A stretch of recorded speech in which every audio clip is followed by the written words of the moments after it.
Ketua BPD Desa Ngadi, Kota Tual, terkait dengan proyek embung air dari Balai Sungai Provinsi Maluku, Kementerian PUPR yang dibangun di Desa Ngadi ini, Pak.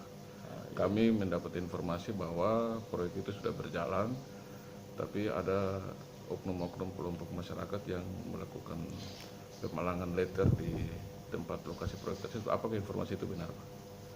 Sementara informasi yang barusan diterima, ternyata informasi dari kontraktor maupun dari direksi belum sampai. Ya. Tapi kebetulan baru beberapa menit kemarin produk informasi yang jelas. Ya.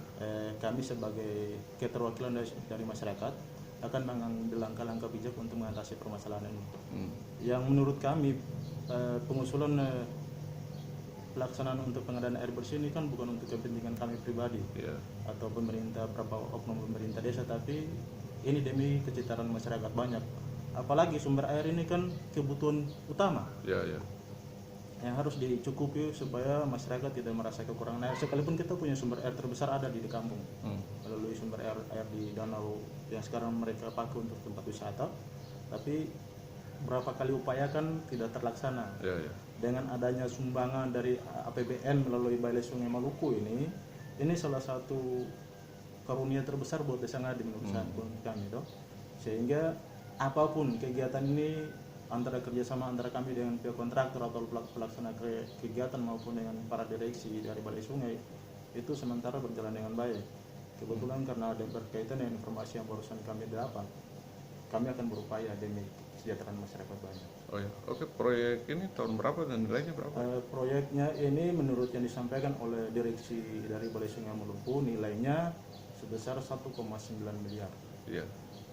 Ini tahun berapa? Dilaksanakan di tahun 2020, tapi ini mungkin hasil dari kerjasama kami dengan pemerintah daerah kemarin dari tahun 2017 lewat Bursa Inovasi Desa. Itu kami sempat angkat mengenai masalah kendala air yang terjadi di desa kami, Desa Ngadi. Dengan adanya ini ya sedikit apa yang kami cita-citakan bisa terjawab lewat APBN maupun melalui dari Balai Sungai. Sudah sejauh mana realisasi pekerjaan? Realisasi pekerjaan selama ini tinggal kalau dihitung pakai persentasi sekitar tinggal 40%. Ya, karena yang belum terlaksanakan itu perakitan mesin solar cell-nya ditambah dengan sanitasi pipanya yang belum. Kalau untuk bak sampai dari bak sumur semua sudah selesai, tinggal sanitasi pipa dengan perakitan mesin saja. Kira-kira dari direksi Balai Sungai Maluku yang biasa ke sini sama-sama? Itu salah satu orang kiai besar, beliau bernama Pak Pit Kaubun. Yang satu lagi orang Batak tapi tinggal lama di Ambon, itu biasa kami panggil Lai. Beliau mereka berdua yang sering ada di sini selama masa corona kemarin. Baru-baru berangkat kembali ke sana karena berkaitan dengan kendala perubahan anggaran. Perubahan anggaran karena berkaitan dengan corona, akhirnya ada perubahan anggaran untuk mungkin dipotong lagi masuk ke corona, itu kami juga tidak tahu, tapi ada perubahan anggaran sehingga nilai yang awal 1,9 itu mungkin ada penurunan sedikit. Kalau kontraktornya sendiri dari mana, Pak? Kontraktornya sendiri orang Ambon asli, seorang ibu, tapi saya juga sampai sekarang belum ketemu, hanya direksinya.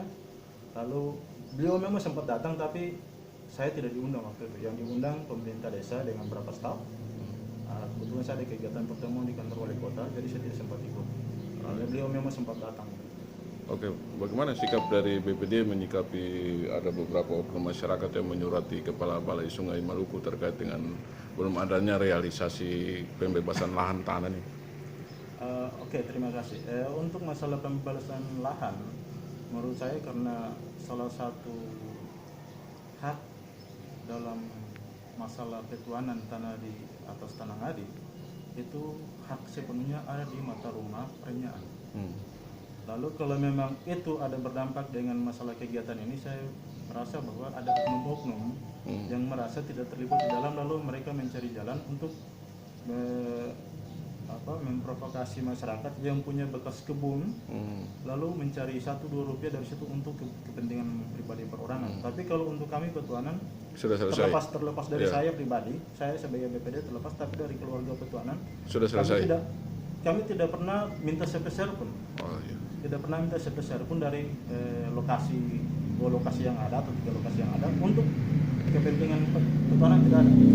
Jadi kami memberikan pelepasan secara cuma-cuma untuk kepentingan masyarakat, untuk pengembangan kampung, bukan untuk kepentingan pribadi perorangan, berkelompok, beragama, atau per marga atau Petuanan yang ada, tidak ada. Hanya kepentingan untuk kesejahteraan masyarakat secara menyeluruh. Karena sudah sekian tahun, kalau saya duduk di BPD sudah 10 tahun, itu sudah 6 tahun, 7 tahun itu kami tidak menikmati air bersih. Sekalipun kami punya sumber air ada. Betul. Itu yang kebetulan saya dipercayakan oleh perwakilan masyarakat dulu untuk saya melihat itu, dan akan kami upayakan bukan secara kekerasan dengan ada informasi ini, bukan, tapi kami akan mediasi secara kekeluargaan. Lalu pasti ada langkah-langkah yang diambil dari pemerintah desa dan BPD untuk penanganan masalah ini, dan kami yakin bahwa masalah ini tidak akan terhambat, kegiatan ini tidak akan terhambat. Kalau memang kami sendiri kalau tidak bisa memberikan sosialisasi pemahaman yang baik buat masyarakat, pasti masyarakat tidak paham. Tapi kalau sudah diberikan sosialisasi yang baik, pasti masyarakat paham apa yang diberikan oleh pemerintah melalui pemerintah desa untuk kesejahteraan masyarakat. Mungkin itu saja. Oke, mungkin harapan Bapak kepada masyarakat terkait dengan ini, Pak, program ini, Pak. Oke, terima kasih. Ya, harapan kami melalui salah satu program yang diluncurkan lewat dana APBN ke Balai Sungai Maluku untuk pelaksanaan pengadaan air bersih ini. Harapan kami dengan program ini, kebutuhan kesejahteraan masyarakat yang sudah dicita-citakan dari awal kami dulu dari BPD, bahkan melalui pernah juga lewat perusahaan mengadakan pengadaan jalur sanitasi pipa untuk desa. Ya, sekalipun sudah ada tapi masih terhambat. Sangat kami harapkan dengan adanya bantuan ini dengan kapasitas bak yang punya daya tampung sekitar 100 ton, itu bisa memberikan kenyamanan, kesejahteraan buat masyarakat dalam kebutuhan air bersih. Ini selain program ini juga tadi saya lewat ada program dari ini, Pak, air bersih dari PAM ya. Ya, program air bersih ini berkaitan jalan, karena kemarin ada informasi dari keagamaan, kegiatan Pesparani di tingkat provinsi akan dilaksanakan di kota. Lalu dari panitia Pesparani mengkonfirmasikan kepada semua desa yang siap menerima kontingen untuk menyiapkan rumah-rumah untuk daya tampung kontingen yang datang. Kebetulan di Desa Ngadi itu ada 60 rumah yang siap tampung kontingen. Akhirnya sebelum informasi pengadaan air bersih dari Balai Sungai, dari itu sudah organisasi ini, dari panitia Pesparani sudah sampaikan duluan. Jadi masyarakat terima. Nah, hanya dengan ketentuan nanti kami masih butuh koordinasi dengan pihak PAM mengenai administrasi, dengan dia punya segala jenis tentang pembayaran per bulannya berapa, itu masih koordinasi lanjut. Nah, hanya setelah bersama dari dinas pengadaan air bersih masuk, tidak menjelang 2 minggu dari Balai Sungai punya masuk, kami bilang ke masyarakat jalan saja selama itu untuk kesejahteraan masyarakat. Nanti setelah kalau memang masyarakat merasa berat untuk menyuplai air dari PAM, ya kita tinggal bicarakan baik-baik mereka lalu buat pemutusan. Kan kita dari desa kan punya langkah-langkah tersendiri untuk meringankan beban masyarakat. Jadi ini juga kami tidak mau berkontra dengan pemerintah kota juga. Kami tidak mau. Ya ini untuk kesejahteraan masyarakat dan melancarkan program pemerintah daerah. Ya kami terima dengan jumlah titik 60 titik yang dilaksanakan di sana. Oke, baik.